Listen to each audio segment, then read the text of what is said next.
Subhanalladzi asra bi abdihi lailam minal masjidil haram masjidil aqsa. Diperjalankan Nabi dari Masjidil Haram ke Masjidil Aqsa. Kenapa harus ke Masjidil Aqsa? Tujuannya kan ke langit. Kan bisa dari Mekah langsung ke langit. Ngapain ke Masjidil Aqsa lagi? Boros. Kenapa mesti diperjalankan lagi ke Masjidil Aqsa?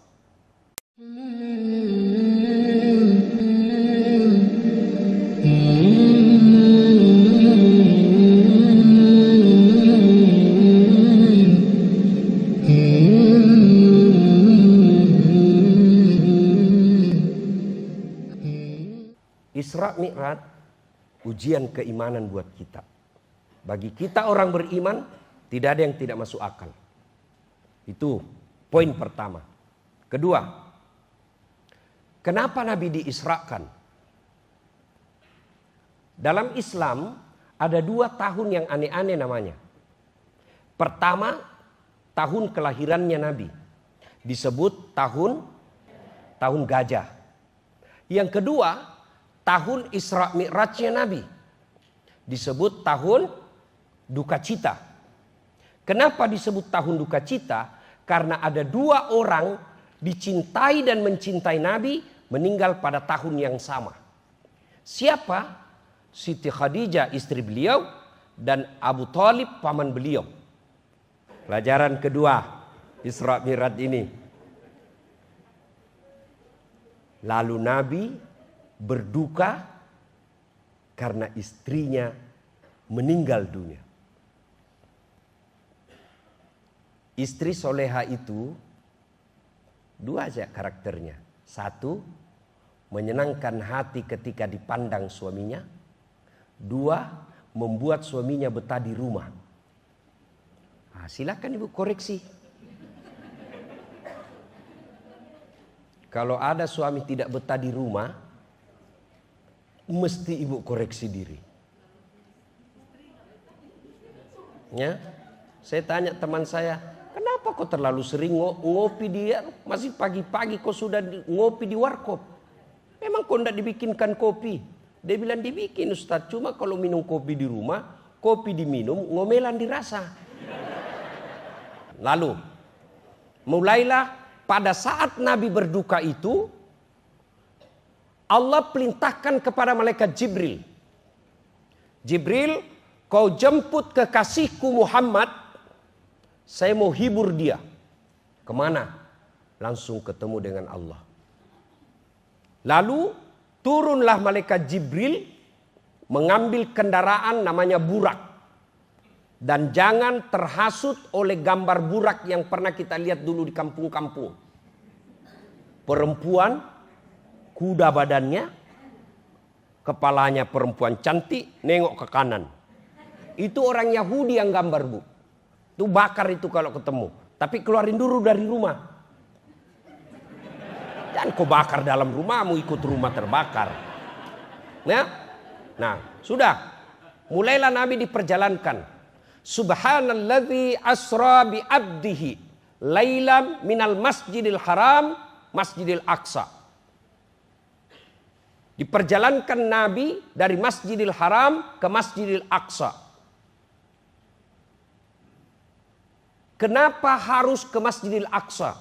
Tujuannya kan ke langit. Kan bisa dari Mekah langsung ke langit. Ngapain ke Masjidil Aqsa lagi? Boros. Kenapa mesti diperjalankan lagi ke Masjidil Aqsa? Kan bisa dari Masjidil Haram langsung naik ke langit. Orang dari Jawa boleh langsung ke langit. Orang dari Makassar boleh langsung ke langit. Sama kalau dari Makassar mau ke Jakarta. Ngapain lewat Surabaya dulu? Boros anggaran. Allah jawab. Kenapa diperjalankan? Linuriyahu min ayatina. Untuk memperlihatkan sebagian, lihat, sebagian dari tanda-tanda kebesaran kami. Tidak semua, sebagian.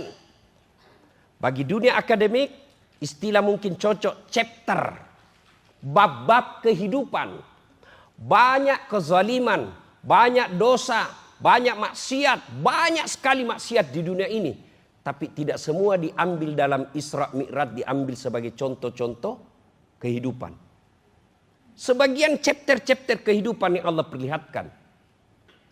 Yang kedua, apalagi yang dilihat oleh Nabi, ada lagi orang yang dilihat, diberikan daging yang halal, harum, matang, di samping kanan kirinya, daging yang bau, najis, berbau, berulat. Suruh pilih. Kamu, mana dia pilih? Dia pilih daging yang bau, bernanah, berulat. Dia tinggalkan daging yang baik. Nabi bertanya, siapa itu Jibril? Jibril menjawab, itulah pasangan yang diberikan pasangan halal, tapi dia pergi berselingkuh. Ketika Nabi menghadapi rasa duka itu, sudah perjalanan, naik Masjidil Haram, ketemu dengan Allah. Lalu apa Allah kasih hadiah dalam keadaan Nabi lagi duka?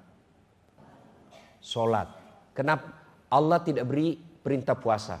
Allah tidak perintah haji. Apa yang Allah perintahkan? Solat. Itu berarti dalam hidup ini ada masalahmu, solatlah kau perbaiki. Kau lagi gundah gulana, lagi duka, menghadapi masalahmu, solatmu kau perbaiki. Biar Allah yang selesaikan masalahmu. Allah cuma minta ista'inu bisobri wassalah. Sabar, perbaiki solatmu, saya yang selesaikan masalahmu. Itu janji Allah, bukan janji caleg. Saudaraku, makna terpenting dari Isra Mi'raj, ujian keimanan. Yang kedua, semua punya masalah, selesaikan dengan perbaiki sholat.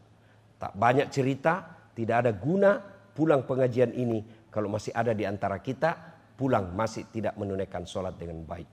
Wala talbisul haqqa bil batil. Allah tidak campurkan antara hak dan batil. Sholatmu sholat, puasamu, sholatmu sholat, dosamu dosa. Tapi kalau kau sudah tidak sholat, semua amal-amalmu tidak ada gunanya. Yang pertama kali nanti ditanya ketika Bapak masuk di kubur adalah sholat. Ketika sholat baik, amalmu yang lain baru diperiksa. Ketika sholatnya tidak beres, kata Allah, hapus semua kebaikannya. Tidak ada gunanya. Dan orang paling menderita di alam kuburnya, kata Nabi, al-mutahawilu bis sholah, yang menganggap enteng sholat. Itulah makna dari kata Prof tadi. Penting ini sholat, sehingga tempat penerimaannya pun penting. Cara penerimaannya pun penting. Ketika Allah perintah puasa, ayat saja turun. Allah perintah haji, ayat saja turun. Allah perintah zakat, ayat saja turun. Tapi ketika perintah sholat, tidak hanya ayat yang turun. Tapi Muhammad SAW diundang datang menghadap kepada Allah. Kenapa? Menerima perintah yang sangat penting. Sholat begitu pentingnya, sehingga cara penerimaannya pun spesial. Maka merugi orang-orang yang setengah mati cari uang, lalu dia tinggalkan sholat. Sepanjang jalan tadi dari sini, dari hotel ke sini, saya bilang memang luar biasa hidupnya orang Jakarta. Kadangkala dia tinggalkan rumahnya, sudah sholat subuh dia keluar, pulang jam 8 atau jam 9 malam. Lalu sayangnya dia tinggalkan sholatnya. Begitu tiap hari, 1 minggu lagi, 1 bulan, tahun baru lagi, taunya pensiun, taunya masuk rumah sakit, taunya sudah inna lillahi wa inna ilaihi rajiun. Dunia pasti ditinggal. Dan orang yang paling merugi di dunia ini adalah orang yang menganggap enteng sholat.